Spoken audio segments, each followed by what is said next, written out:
Hero Akkineni నాగార్జునకు వరుస షాకులు తగులుతున్నాయి.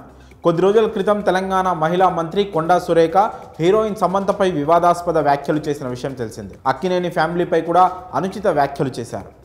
మంత్రి కామెంట్స్తో ఇటు రాజకీయ వర్గాలతో పాటు సినీ ఇండస్ట్రీలో తీవ్ర దుమారం రేగింది.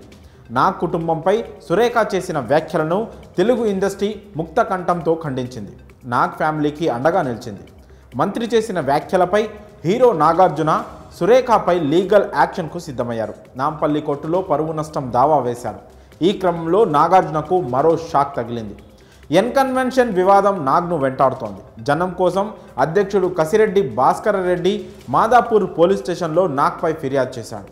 ఆయనపై క్రిమినల్ కేసు నమోదు చేయాలని భాస్కర్ రెడ్డి పోలీసులను కోరారు. తమ్మిడికుంట చెరువు కబ్జా చేసి ఎన్కన్వెన్షన్ నిర్మించారని పోలీసులకు కంప్లైంట్ చేశారు. నాగార్జున చెరువును ఆక్రమించుకొని పర్యావరణాన్ని విధ్వంసం చేశాడని, చట్టాలను ఉల్లంఘించాడని భాస్కర్ రెడ్డి ఫిర్యాదులో పేర్కొన్నాడు. ఫిర్యాదు అందుకున్న పోలీసులు లీగల్ ఒపీనియన్కు పంపించారు. ఇటీవల తెలంగాణ ప్రభుత్వం చెరువుల పరిరక్షణకు హైడ్రాను ఏర్పాటు చేసిన విషయం తెలిసిందే. చెరువులు, బఫర్ జోన్లు, ఎఫ్టీఎల్, నాలాలు, ప్రభుత్వ స్థలాల్లో నిర్మితమైన అక్రమ కట్టడాలను నిర్దాక్షిణ్యంగా కూల్చివేస్తోంది హైడ్రా. హైడ్రా దెబ్బకు అక్రమార్కులు వణికిపోతున్నారు. అయితే హైడ్రా చర్యలు సామాన్యుల పాలిట శాపంగా మారడంతో ప్రజల నుంచి వ్యతిరేకత కూడా వస్తుంది. అయినప్పటికీ రేవంత్ సర్కార్ వెనక్కి తగ్గడం లేదు.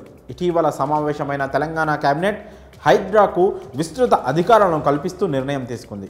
కాగా హైడ్రా కూల్చివేతల్లో పేదలు, ధనికులు అన్న భేదం లేకుండా తన పని తాను చేసుకోపోతోంది. ఈ క్రమంలోనే నాగార్జునకు చెందిన ఎన్కన్వెన్షన్ను ఇటీవలే హైడ్రా కూల్చివేసిన విషయం తెలిసిందే. చెరువును కబ్జా చేసి అక్రమంగా ఎన్కన్వెన్షన్ నిర్మించారని హైడ్రా దాన్ని కూల్చివేసింది. ఎన్కన్వెన్షన్ను కూల్చివేసి హీరో నాగ్కు ఊహించని షాక్ ఇచ్చింది. ఈ కూల్చివేతతో హైడ్రా ఒక్కసారిగా తెలంగాణతో పాటు ఏపీలో కూడా హాట్ టాపిక్గా మారింది. తమ్మిడికుంట చెరువులో 3 ఎకరాల 30 కుంటల భూమిని ఆక్రమించి ఎన్కన్వెన్షన్ నిర్మించారని ఎప్పటినుంచో ఆరోపణలున్నాయి. కాగా దానిపై హైడ్రాకు మరోసారి ఫిర్యాదులు అందడంతో పరిశీలించిన హైడ్రా కమిషనర్ రంగనాథ్ చెరువు ఆక్రమణకు గురైనట్లు నిర్ధారించి కూల్చివేతలకు ఆదేశాలు జారీ చేశారు. భారీ పోలీస్ బందోబస్తు మధ్య జంబో జేసీబీలతో ఎన్కన్వెన్షన్ను కూల్చేశారు. తాజాగా ఇప్పుడు మరోసారి నాగార్జునపై పోలీస్ స్టేషన్లో ఫిర్యాదు చేశారు కసిరెడ్డి భాస్కర్ రెడ్డి. దీనిపై నాగార్జున ఎలా స్పందిస్తారో చూడాలి.